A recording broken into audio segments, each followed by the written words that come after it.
I can go down some pretty convoluted rabbit holes when it comes to my interests. Allow me to describe one for you now. A couple years ago, I had just made a video about the famously troubled production of Wes Craven's Cursed, and in that movie, the actor Milo Ventimiglia plays a gay teenager. I was really taken with that character, and sad that he never got his happy ending with Jesse Eisenberg. And I wonder if I'm just built this way. It even made me briefly think that maybe I'd get into Milo Ventimiglia's career. I didn't, as it turned out, but I did end up learning that his very first acting role was in the gay anthology film Boy's Life 2. Boy's Life 2, like its predecessor Boy's Life 1, along with sequels Boy's Life 3 and 4, is an anthology made up of a few gay-themed short films that had done well on the festival circuit at the time. And the first short in Boy's Life 2 is a 17-minute film called Must Be the Music, starring Milo Ventimiglia and directed by a man named Nickolas Perry. Must Be the Music is all right.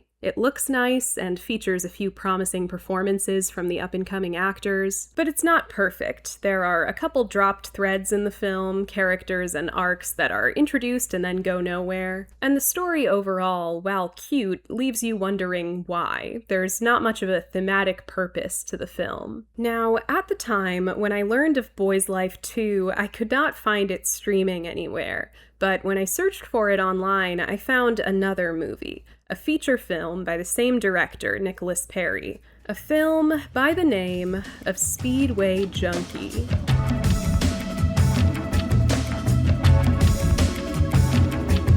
I'll be honest, I mostly only clicked on Speedway Junky because it claimed to also have Milo Ventimiglia in the cast, and while that's not technically a lie, having now watched it, I would say it's a little dishonest. We'll get to that. But that night, a little bit stoned, I did watch Speedway Junky in its entirety, and it immediately became an all-time classic for me. I consider myself a bit of a bad movie aficionado, and while I used to be entertained by any random bottom-of-the-barrel garbage, I now have enough taste in these types of things to prefer subpar films that have a little more going on. I like a movie that's bad in a complex way, maybe a way that's hard to define. Ideally, a way that almost scares me in how little I understand it. Enter Speedway Junky. This is a film distributed in 2001, but actually shot around 1998. It stars teen heartthrob du jour Jesse Bradford as Johnny, a young man who wants to be a race car driver who runs away from home to Las Vegas to try and win enough money to pursue his dreams. But of course, upon arriving in Vegas, he finds it's a much tougher town than he anticipated, and once inevitably down on his luck, he falls in with a group of street kids and tries to make it as a sex worker. On paper, that sounds legitimate enough, and the film even had the endorsement of acclaimed filmmaker Gus Van Sant, who had seen Must Be the Music and decided to help get one of Perry's feature screenplays produced. Van Sant was an executive producer on Speedway Junky, and you can see some similarities in tone and subject matter between the film and some of Van Sant's work, notably My Own Private Idaho. Maybe this is a stretch, but the two leads of Speedway Junky even come across like vague visual knockoffs of Keanu Reeves and River Phoenix, but I wouldn't say Speedway Junky is quite on that Van Sant level. It's a surprisingly juvenile, simplistic, and thematically vacuous film. But that's not to say that it's uninteresting. Like I said, there's complexity here. For all its flaws, the vision of Speedway Junky is very earnest. With this story, Perry doesn't seem to have a whole lot to say about anything, but he says nothing with great conviction. It's sort of like watching a bad melodrama from the early days of sound cinema. Stock characters, cliched dialogue, hammy acting, but nothing cynical or malicious about it. Just someone genuinely trying to feel out the medium. And that type of ineptitude in a film with such edgy subject matter from such a stylistically garish time period, combined with Perry's bizarre personal touches, results in an experience that's truly like no other. So today, I'd like to share this sorely underseen film. Maybe we can bring it to a new audience. I'll give you an overview of the story, then what I think the main issues are, and then we'll try to unpack a little bit about Perry himself and why he might might have created this magnificent beast. Of course, a movie as unique as this is always best enjoyed on a blind watch, so if you feel so inspired, I would definitely encourage you to go watch Speedway Junky before proceeding. It's on Tubi, or you can order the DVD like I did. There's no telling how many of these are left in existence. But if you'd rather go straight to hearing the play-by-play, that's okay too. I moved recently, so my setup's been all over the place, and I realize you might be wondering about the leopard print chaise longue. If you must know, my aunt was getting rid of it. It's okay. I'd be jealous of me too. Chapter 1, The Plot. Our story begins in a small-town diner where protagonist Johnny is playing a loud racing video game, much to the chagrin of the diner patrons and staff. You see, Johnny is obsessed with racing and aspires to become a race car driver. I'm on my way to Charlotte. Gotta make some money so I can get there. I'm gonna be a race car driver. That's nice. Upon realizing the diner is fresh out of quarters and he can thus no longer play his game, Johnny reluctantly heads out to continue on his journey, hitching a ride to Las Vegas to win enough money gambling to move to Charlotte, North Carolina to pursue his dream of race car driving. Once Johnny arrives in Vegas, things quickly begin to go wrong. Some girl steals his money at the casino, and this snooty rich lady at the donut shop won't give him the time of day. I need like $20, and it would really help. I'll work for you. All right, I'll mow your lawn, I'll paint your house, whatever you need, anything. So now Johnny's completely out of luck. It's here that he meets a gang of super cool Vegas street kids. The first one to approach him is Eric. Eric's a young, gay street hustler. He tries to advise Johnny on how to pick up women, assuming that he was trying to hustle the donut shop lady. How about this one? You wanna go for a donut and a fuck? What? You don't like donuts? Eric befriends Johnny and invites him to chillax with his gang. Meet the crew. There's Scooby, who steals cars. Someone gonna pop your little gangsta ass walking around like a fool and shit. This intense gangster guy, JT. That's real funny. 2 girls? I've seen the movie about 100 times, and I'm still not sure if they have names. A younger boy, whose name I've since learned from the DVD commentary track, is Pez Boy, and I think that's Milo Ventimiglia in the background if you squint. Yeah, so about that, Perry says he wanted to put him in Speedway Junky after having cast him in his short film, but apparently couldn't find much of a role for him, so he's just around in a couple scenes. He's essentially an extra. Johnny declines Eric's offer to hang out, and instead wanders the streets despondently until morning.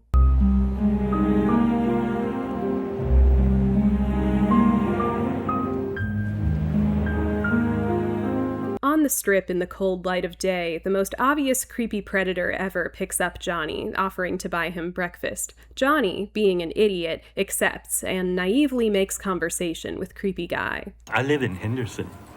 You want to see my home? Is it cool? In the car after breakfast, creepy guy reveals himself to be into some kind of freaky gay puppy play, at which point Johnny finally gets with the program and demands to be dropped off. Unfortunately, he forgets his bag in the car. Stop! Stop! Stop! Hell, you pervert! On the street, he happens to run into Eric again, who commiserates, being familiar with this particular creepy guy. He wanted me to sit and bark like a bitch. God! Don't even say it! Eric invites Johnny to hang out with his friends again, and this time Johnny accepts. Eric's friends are pretty cool. They smoke weed and drink beer and say how you livin' and stuff. Johnny, how you living? Doing all right. No, man, you gotta say something cool. Like what? Like living large. Chillin' like a villain. Here we're introduced to Steven, the evil bisexual of the group. Evening, losers. Oh shit, it's only the president. Get fucked in the ass tonight, Eric? Oh, I'm sorry, bisexual. When it comes to work, simply a matter of cash flow. You see, Steven's bisexual. Buy him something, and he'll have sex. Johnny helps Eric and JT shoplift some food from a nearby convenience store, then accompanies Eric to the apartment of Eric's mother figure, Veronica, a troubled ex-showgirl. Eric and Veronica are alarmed by Johnny's naivete and lack of street smarts, and Veronica tells Johnny the story of how she was once almost murdered while sex working on the strip. Later that night, Eric tries to make a pass at Johnny, which disgusts and infuriates him. Everybody here wants to take advantage of me and have sex with me, so fuck everybody! He storms out and starts wandering the streets despondently again. I gotta get myself out of this place. Let you fall back to space. Babylon busted, red rings. Singing city comes on to me. Here he meets Wilma, a young newlywed upset that her Marine husband is shipping out immediately after their Vegas wedding. I'm Wilma Garrett Price. I'm really sorry for the display earlier. Wilma.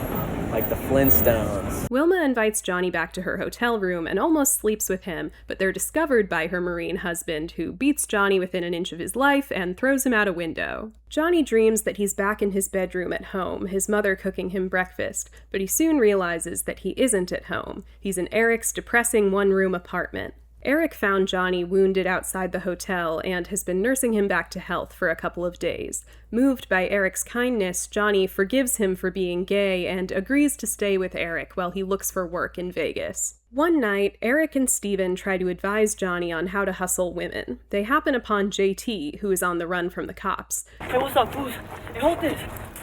JT asks them to hold on to a bag of drugs and money for him. Eric and Johnny put the bag in a drawer in their apartment and forget about it. It's probably no big deal. On another evening, Eric and Johnny come across Scooby, who is hanging out with two drag queens in a car he's stolen. After the group shoplifts some beer from a gas station, Johnny volunteers to drive the stolen car. He gets into a road race with a car next to them. You know, because he wants to be a race car driver. Later that night, Eric and Johnny open up about their respective sexual histories. Johnny admits that he's a virgin and has never given a woman an orgasm. You're still a virgin. Shut up, maybe. And you want to hustle women for money? Yeah. Are you crazy? Eric is again exasperated by Johnny's naivete. Johnny lists all the reasons he wants to be a race car driver. Because it's exciting. Because it's just you in the car, you know? Because you got a crew that's always looking out for you, watching your back, making sure you don't get hurt. Because you got a bunch of fans that love you even though you lose most of the time. Eric admits that all he wants out of life is to be loved and cared for. You know, all I want in life is to find someone I can care for and love and will be there for me if I get sick or injured. That's all. Yeah, I guess that'd be cool too. One night, Johnny tries to hustle women on the strip. He's interrupted by a cowboy-themed male hustler played by that one guy. Reckon nobody wants a real cowboy in this town? At Veronica's apartment complex, Veronica has made fuzzy navels to bring to the pool. Last of the fuzzy navels, amigo. Eric laments that he loves Johnny, but knows Johnny will never feel the same way about him. He asks Veronica for a favor, but we don't hear what it is. I need a favor. Big one. Back on the strip, Johnny is seemingly successfully picked up by a female client, but when they arrive at a hotel, the two realize there's been a misunderstanding. This woman is herself hustling and thought Johnny was picking her up. I'm working. I'm a hustler. Well, so am I. Wow, this condom expired before I was born. Johnny retreats to his and Eric's apartment and eats dry Wheaties despondently. On the night of Johnny's birthday, he and Eric go over to Veronica's house for dinner. At 10:30? Hey, do you know what time it is, Veronica? It's 10:30. But Eric soon excuses himself, much to Johnny's confusion. I got a date at 11. You're not staying for dinner? You didn't say nothing. Left alone to enjoy this suspiciously sensual dinner spread, Veronica asks Johnny if there's a birthday wish she could grant him. Johnny answers, Besides getting to Charlotte, I would really like to give a woman an orgasm. So this was, in fact, Eric's favor he asked of Veronica. Despite his own feelings for Johnny, he has asked Veronica to school Johnny sexually in the hopes that it will make Johnny better equipped to hustle women. Thus begins a truly legendary montage of Johnny and Veronica having sex, intercut with Eric at his apartment, weeping in agony at the thought of Johnny being with someone else.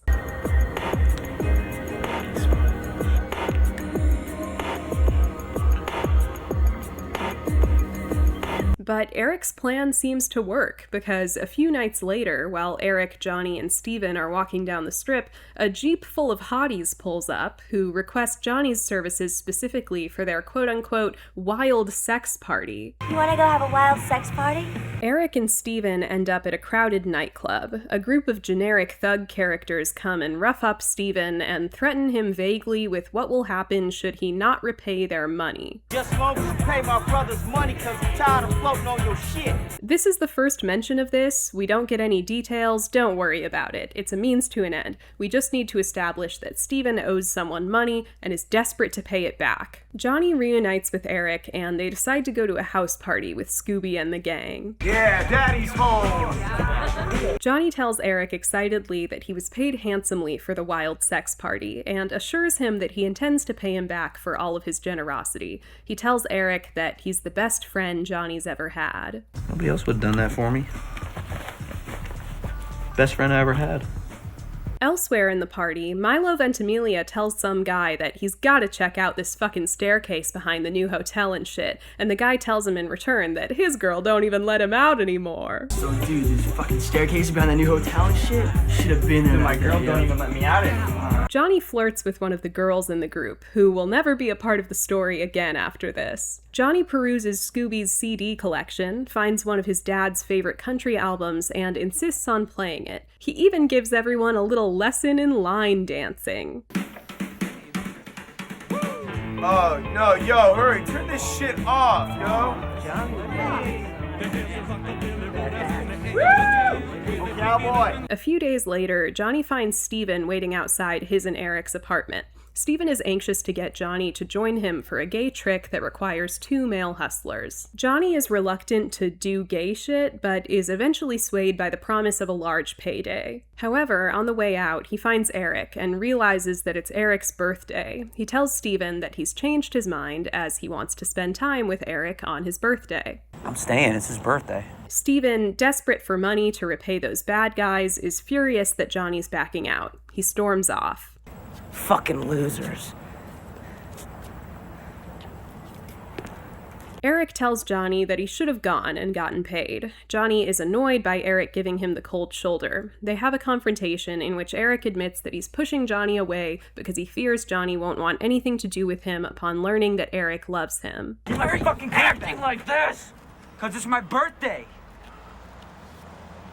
Cause I love someone who will never understand how much I care about. Johnny affirms that he cares deeply for Eric as a friend and won't abandon him, even asking him to come with him when he goes to Charlotte. Eric accepts Johnny's platonic love and agrees to accompany him to North Carolina. He tells Johnny about his lucky silver dollar, a gift from his long-lost mother. It's all I got to remind me of her.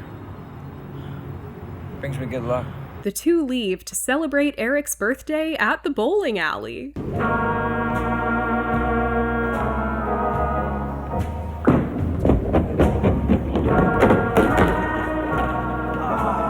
While they're away, Steven breaks into their apartment and steals the bag of drugs and cash. Elsewhere, while Pez Boy tries to score with Taryn Manning, he's interrupted by JT, recently released from prison and looking for Johnny and Eric to get his drugs and money back. He goes to their apartment, surprising them when they get back, and demands they give him back his stuff. When Johnny finds the drawer empty, JT takes him hostage at gunpoint and tells Eric to go out and find the missing drugs and money.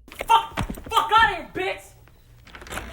Fuck you looking at, white boy! Eric finds Steven and asks for the stuff back, but Steven refuses. Out of options, Eric goes to Veronica's apartment and steals her cop boyfriend's gun. Veronica finds Eric about to leave, and they have a brief exchange. You always get so emotional on your birthday, you alright?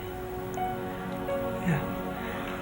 Back at Eric and Johnny's apartment, JT is still holding a terrified Johnny hostage. He has the inspired idea to do a William Tell shot, but instead of using an apple and an arrow, JT wants to shoot a can of soup off of Johnny's head. The soup cans were set up earlier, by the way. Plus I like soup.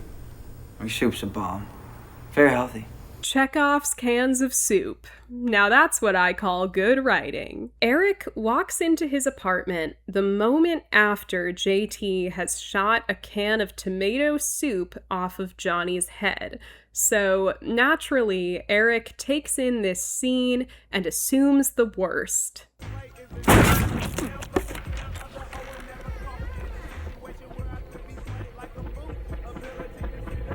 Thinking JT has killed Johnny, Eric begins a shootout with JT and manages to shoot and seemingly kill him. Johnny, of course actually unharmed, finds Eric in the dark, and the two flee out onto the streets of Vegas. Eric eventually begins to slow down, clutching his side. That's right, Eric was in fact hit in the shootout and is now dying, expeditiously. So cold for July. I'm freezing. As he bleeds out, Eric tells Johnny that he has been completely fulfilled in life by caring for Johnny and feeling cared for in return. He gives Johnny his lucky silver dollar, then dies in Johnny's arms. No, come on.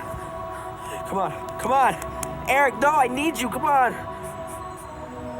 Johnny is devastated, but he hears police activity nearby, so he just kind of leaves Eric there on a bench.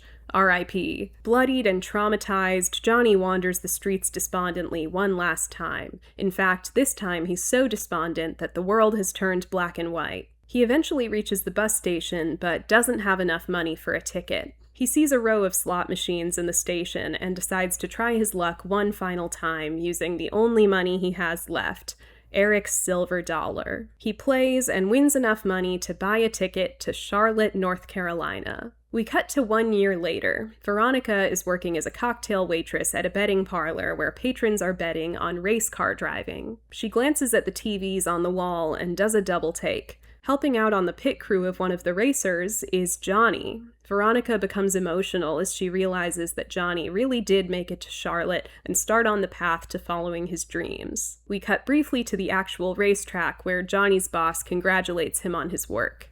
Great job, Johnny. The race isn't over. Johnny looks off into the distance with a rather inscrutable expression on his face. The end. Guess I've always known that I'm a cruiser. And there you have it. You have now lived, Speedway Junky. Chapter 2, Everything Wrong with Speedway Junky. That's right, this is CinemaSins now. So there's a lot to unpack here, in my opinion. I'll just go through all the things. Number 1, story? ? You might have noticed from my summary of the plot that Speedway Junky doesn't really have traditional rising action, at least not until very late in the film. I would describe the movie as picaresque. We follow Johnny's exploits more through a series of vignettes than through a traditional 3-act structure. And I have a theory as to why this is. According to Nickolas Perry, he had a few different real-life sources of inspiration in writing the film. He had lived in Las Vegas briefly as a child. He had once spent some time with Las Vegas ravers. He was working on a NASCAR documentary for a while, and he had once worked on a scrap documentary about LA street kids. These experiences would eventually coalesce into the basis of Speedway Junky. And when you listen to Perry discuss scenes from the film, he'll often point out a character, moment, or sequence and explain that said thing was directly inspired by someone or something he'd encountered in real life, like the cowboy hustler, for example. That was a real guy, and I just had to put him in my movie. This character of the cowboy hustler, real guy. Another character from the real streets of Los Angeles. So I had to feature it in this scene. It was the craziest thing. And as a writer myself, I totally understand this impulse. It's natural, especially for inexperienced writers, to see every interesting, quirky encounter, especially when researching something specific like the lives of street kids, as something you have to write about. But while that can be a good starting point, I don't think it's always wise to include every anecdote you can think of, just because it was interesting when it happened to you or was relayed to you doesn't necessarily mean it will be particularly interesting on screen, or more importantly, that it will serve the story you're telling. The whole thing with the spoon I liked. You know, he wipes the spoon in his shirt. There was actually the street kid that I would interview, and for this documentary that I never cut together, that would always do that. He would have these...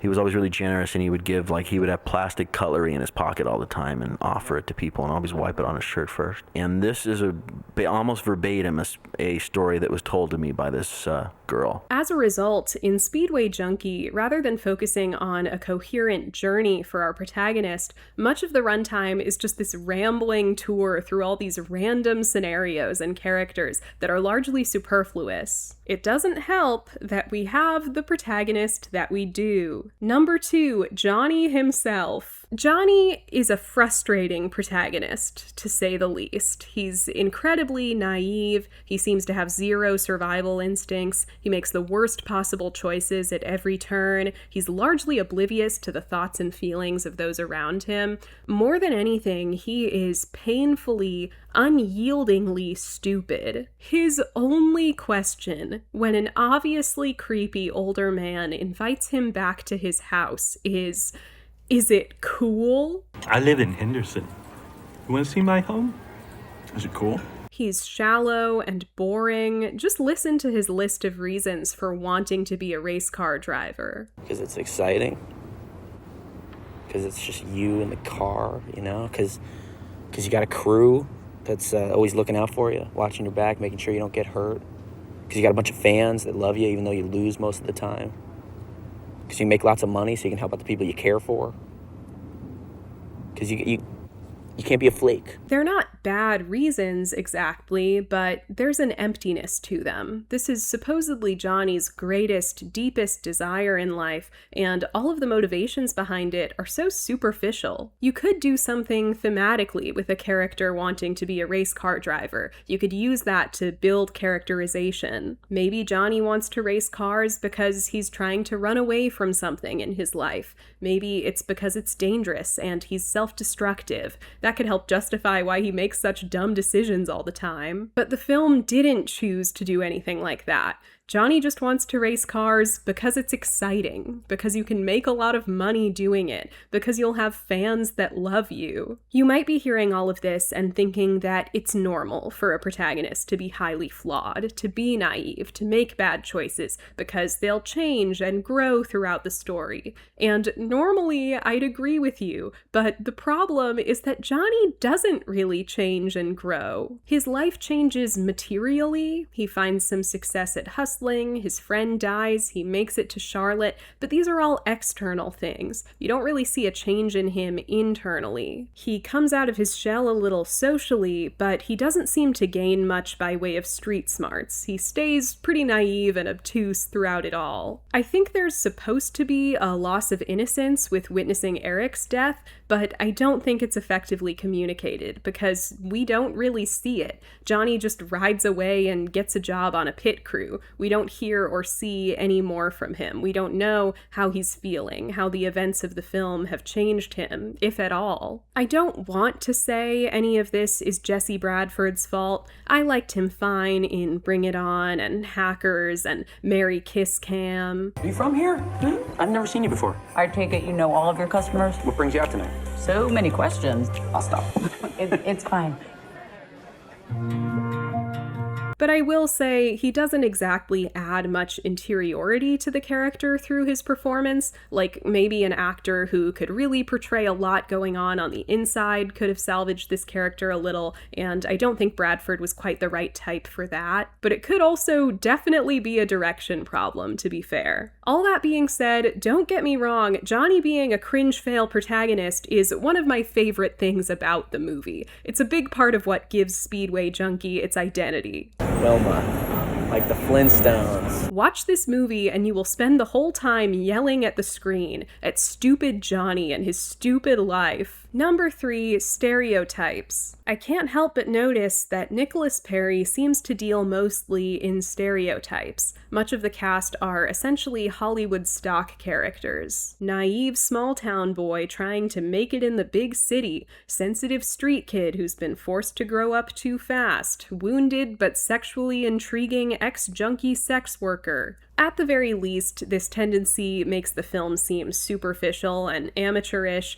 but at worst, it can come off a little culturally insensitive, like with our violent Latino gangbanger, or comedy slapstick drag queens, or black character named Oreo. I just think for a guy like Perry, who has spoken so extensively about all the primary research he did for this project, you'd think he'd have been able to come up with more specific, original human characters. Number 4, dialogue. The dialogue in this film ranges from bizarre. Get fucked in the ass tonight, Eric? Everybody here wants to take advantage of me and have sex with me, so fuck everybody. I would really like to give a woman an orgasm. To simply clunky and on the nose. All I want in life is to find someone I can care for and love and will be there for me if I get sick or injured. Whenever Perry has a character express their feelings, they do it in the most literal,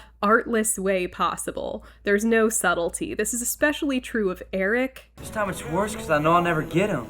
No, it's just constant pain and anguish. I love someone who will never ever feel the same way about me. God forbid someone have a monologue, because they just go on, and there aren't really dynamics to the monologue, the ups and downs and rhythm you need to make a monologue interesting. I want to tell you a story, Johnny. Right after I had to stop dancing, I went through some really bad times. Anyway, this one night, I was picked up by this guy in this brand new Ford Explorer. He was in his late 30s, and he said that he was in town for a couple of days for some big computer software convention and that he wanted to have a good time. I figured he was just trying to scare me. I've heard that kind of thing before. So I asked the guy where we were going to go, and he said that it was a surprise. And I said I didn't really like surprises and that I'd feel a lot better if he just pulled over. So I told the guy that I was a junkie, and if I didn't get a fix real soon, that I was going to throw up all over his brand new beautiful car. So he tells me to lean back and relax, which I did. And he tells me to close my eyes, which I did. The knife had hit a rib, and that if it had just been a little higher, it would have cut my heart.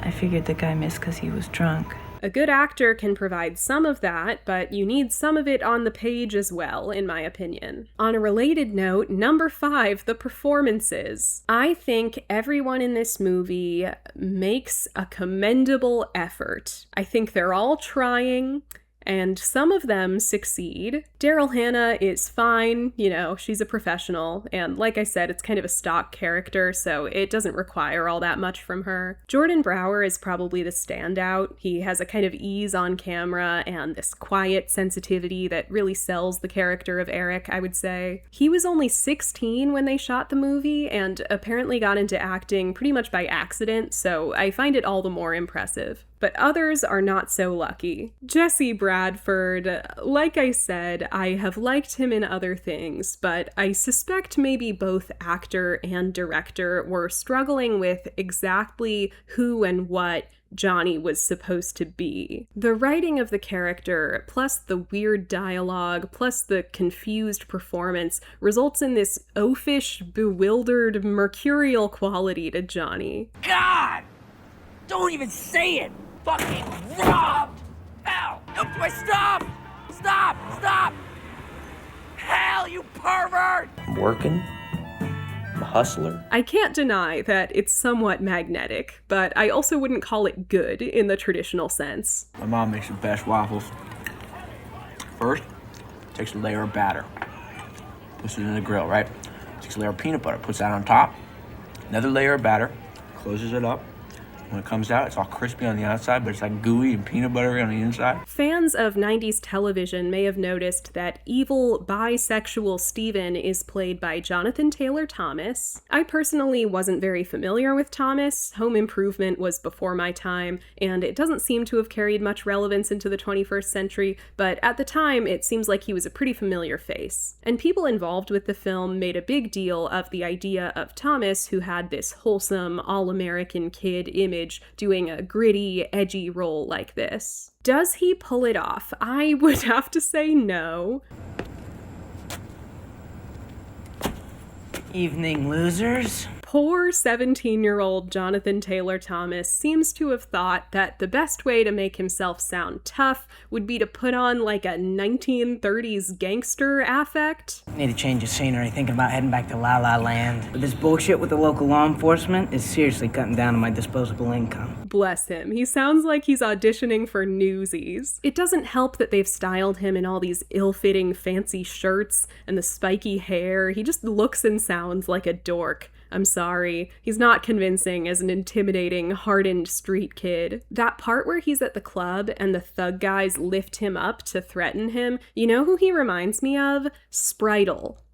The kid brother from Speed Racer, specifically the live-action version. Now, there's a good movie about a race car driver. There are some sporadic bad performances. Creepy guy sure is chewing his creepy scenery. You don't say. Well, I have some work that needs to be done on my home. Perhaps we could go there right now and take a look. The British working girl character's delivery is so bad, I assumed she was doing a fake British accent. But according to Perry's commentary, she isn't, so I guess she just sounds this stilted and unnatural for unrelated reasons. I'm an entrepreneur. You wouldn't believe how much money I make off drunk frat boys with a few bucks in their back pocket. Number 6, everything else. Here's where I get to talk about all the special little details of Speedway Junky that don't necessarily fall under the larger categories of problems. The music is really interesting. There are a lot of soundtrack songs, some of them pretty cool 90s electronic music.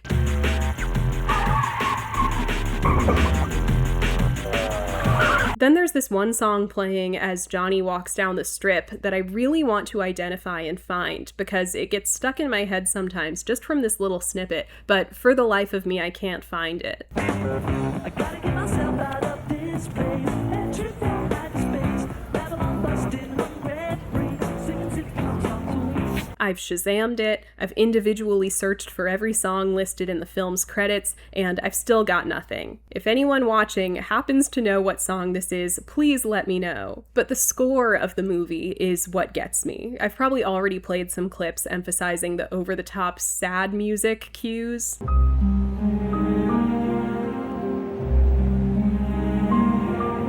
Great stuff. Daryl Hannah spends the whole movie in a pretty bad wig, and what's really funny is that Nickolas Perry on the DVD commentary is like, yeah, it looks really good. You can't even tell it's a wig. That's a wig, by the way. So she said, well, let me try a wig. She went out one day on Melrose, she told me, and just went to a wig shop and got this wig. I think it looks great. Maybe you couldn't tell, Nickolas, but many of us, in fact, can. Finally, this is going to sound weird, but this is my deep dive into this movie, and I have to tell you about everything I find memorable about it.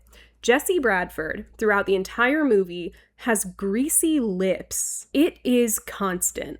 I don't know if they just put a lot of lip balm on him, maybe to try to make him look sweaty, but he's the only actor who seems to have this detail, so who knows. In every scene, he looks like he's just finished eating a big plate of chicken wings. It honestly grosses me out. And I had to tell you because, to me, that's one of the things about Speedway Junky. You have all the weird, quotable dialogue, you have the melodrama, the goofy music, and you have Johnny's nasty, oily lips. Chapter 3, How? And more importantly, why? You might be wondering how this film came to be. Specifically, you might be wondering about writer-director Nickolas Perry, Who is this guy? What's his deal? And there's honestly not much I can tell you. He seems to have kind of come and gone with Speedway Junky and his previous short film. He's credited with directing one more movie, The Hunting of the President, a documentary about the 10-year campaign to destroy Bill Clinton. So a pretty big pivot away from fiction about street kids. Beyond that, he's continued to do some editing, which was his original focus in the film industry,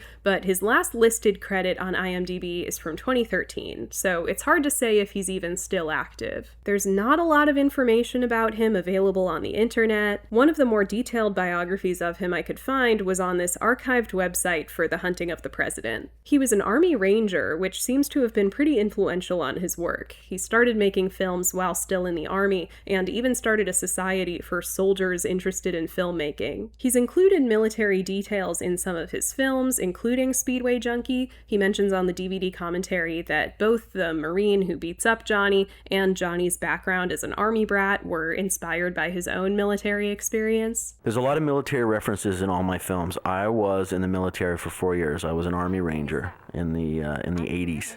Went to jump school, went to this thing called RIP, Ranger Indoctrination course, and then eventually became an Army Ranger. So, you know, all this military stuff, I think it'll be a theme in the movies I do, or in the ones I've written so far, it's always something. So Johnny plays a military brat. But it sounds like he basically was able to transition pretty seamlessly from a military career to a film career. He even worked on Bram Stoker's Dracula. Like a lot of independent filmmakers, it sounds like he just worked his way up the ladder, doing some post-production work on larger productions until he could eventually fund his short film, getting noticed at festivals with Must Be the Music, and eventually getting a feature produced thanks to Gus Van Sant taking him under his wing. I was also able to find out that he was briefly on the staff of the Prague Film School in the Czech Republic. According to his bio there, he's been a guest speaker at several universities and also frequently acts as a consultant, advising first-time directors on independent feature film completion, distribution, and marketing. He also claims here, I'm assuming he wrote this bio himself, to have worked on over 100 big-budget Hollywood features, primetime television shows, short films, music videos, and commercials. There are only 20 credits listed on his IMDb,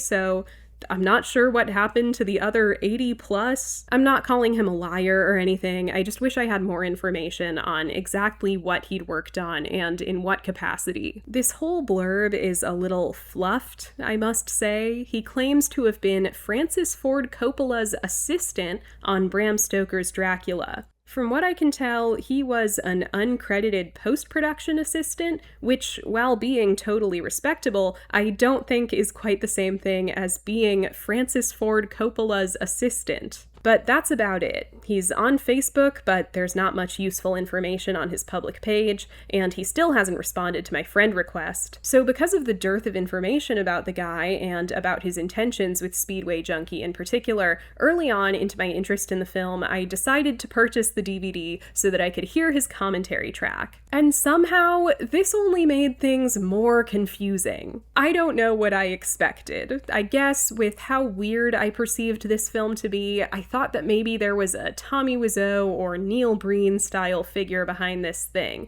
a real madman for me to sink my teeth into. But no, worse.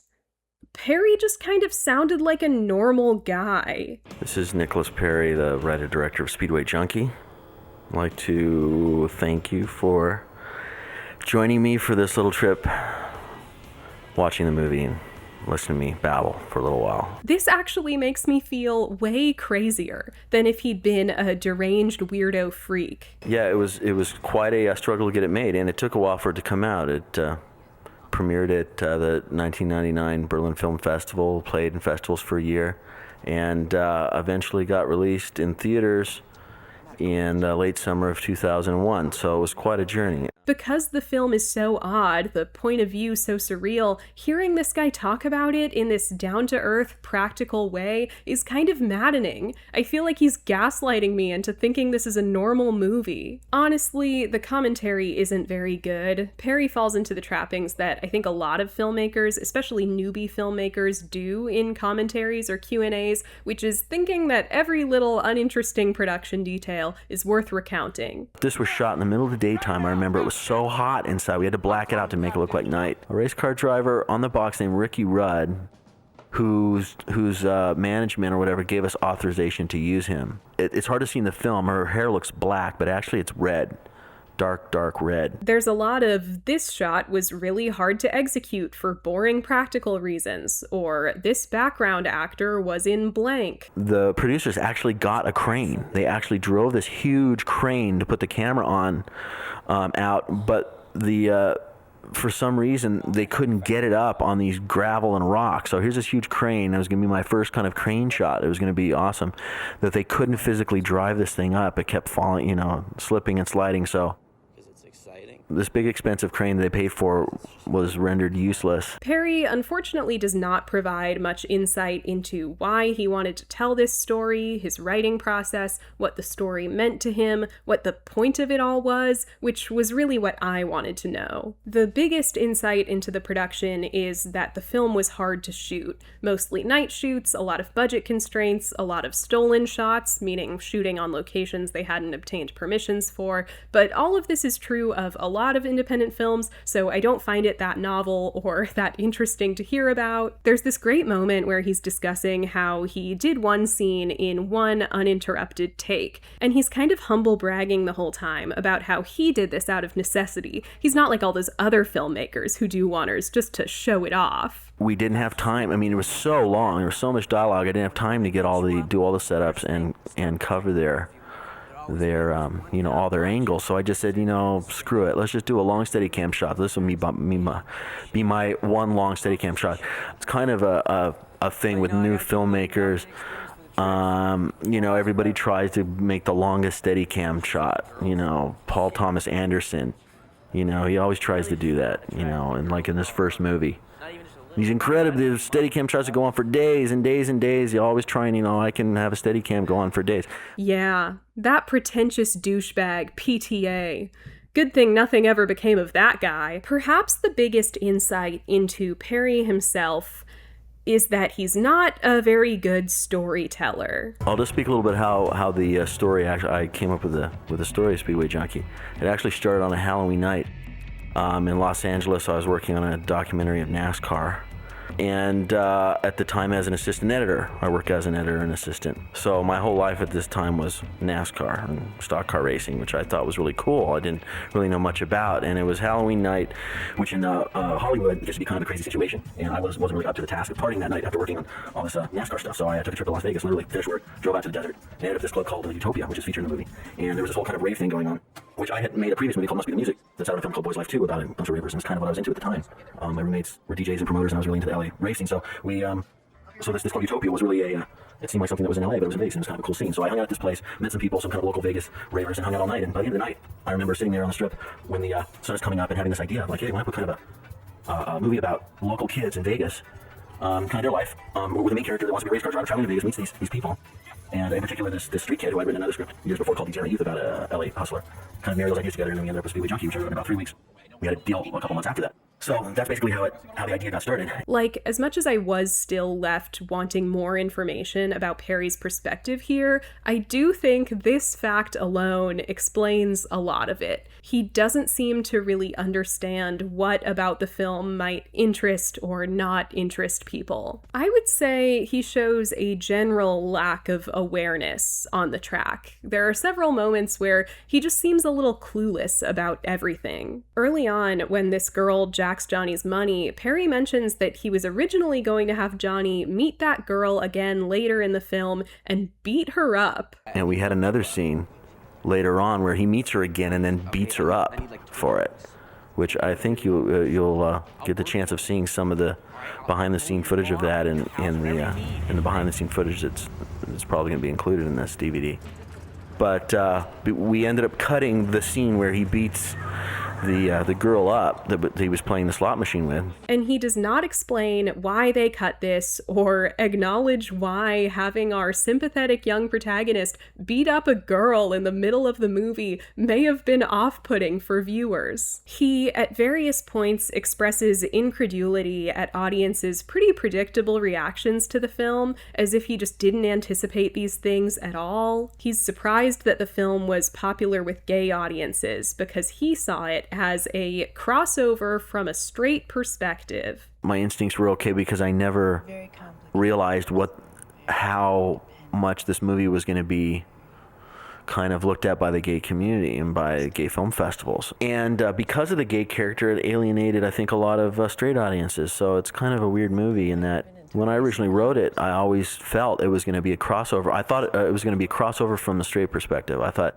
straight audience would see this movie and it would cross over to gay audiences. The movie had Gus Van Sant's name on it. Kind of the only thing that makes it notable is that it has gay elements. Most of the scant Letterboxd reviews of the movie are from what I imagine are young queer people who are in that phase where you just seek out whatever queer media you can, good or bad, and have found this movie and are like, why wasn't this gayer? Or why did Eric have to die? But Perry seems so shocked that gay people would be the primary audience of the film. I don't know, I think it just betrays a bit of a lack of awareness of, again, what people are interested in. He seems surprised and a little annoyed that gay audiences were upset with Eric dying at the end of the film. A lot of criticism I got was they felt it was unnecessary. The one question I got all the time was, why did you kill the gay guy? I mean, they would say it like that. Why did he have to die? A lot of people just did not appreciate it at all. I remember at a film festival in San Francisco, when this happened, somebody got up and just told me I should kill myself for killing the character. I don't know if I believe him that somebody did that, but if it did happen, I'm going to be problematic and say that that is very funny. This is a tiny little thing, but there's even this moment when he's talking about Tiffany Amber Thiessen's character, and he doesn't seem to know what hair crimping is. But I thought she was funny. She put these little crinkles in her hair. I don't know how she did it. Those little crinkles. She crimped it. She crimped her hair. They make tools for that. It was a huge style for some time. I'm not trying to be a hair snob. I get it. He's a guy. Maybe he's never thought that much about hair crimping before, but I would think that a guy who grew up in the 80s would be familiar, at least. It's that lack of awareness I mentioned. I'm trying to establish that, in general, listening to this guy talk, you start to get the sense that he might be a little like Johnny. And I guess that does explain a lot. I know this is all a little mean, so for one thing, please do not try to get in contact with Perry on my behalf. In fact, I kind of hope that he never sees this. And for another, I do want to emphasize that Perry's unique vision is really special to me in some ways. I do think it's vapid and oblivious and kind of dumb, and I do think Perry shows no coherent point of view, but I also think the film is commendably earnest. Despite not really saying anything, despite the lack of artistry to the storytelling, you can tell that Perry really feels whatever he thinks he's saying. He has some kind of intense attachment to these characters and this story and this place. And that sells it. It makes it surreal rather than just incompetent, like you're trying to read a screenplay in a dream. Even though, in theory, it has no right to be, there is something poignant about Speedway Junky. And the nature of that poignance is something that I still feel like I can't quite grasp. That is the magic of Speedway Junky. That there is no understanding Speedway Junky. I really hope I've succeeded in adding this movie to your rotation. It's obviously a favorite of mine, and I truly think it deserves to be a new cult classic, like special midnight screenings and everything. Invite your friends over, mix up some fuzzy navels, and go crazy. If you like stuff like this, you can subscribe or check out my Patreon. My patrons get to know what I'm working on in advance. They've actually known I like this movie for way longer than I've been working on this video, and sometimes I make bonus videos over there. I'm working on one where I talk about the show How to Get Away with Murder, and I'm also working on one where I review every Tiger Shroff Bollywood movie. It's a fun time. What weird movies do you like that no one else knows about? Let me know in the comments. Just make sure they're not funnier than mine. Guess I've always known that I'm a criminal.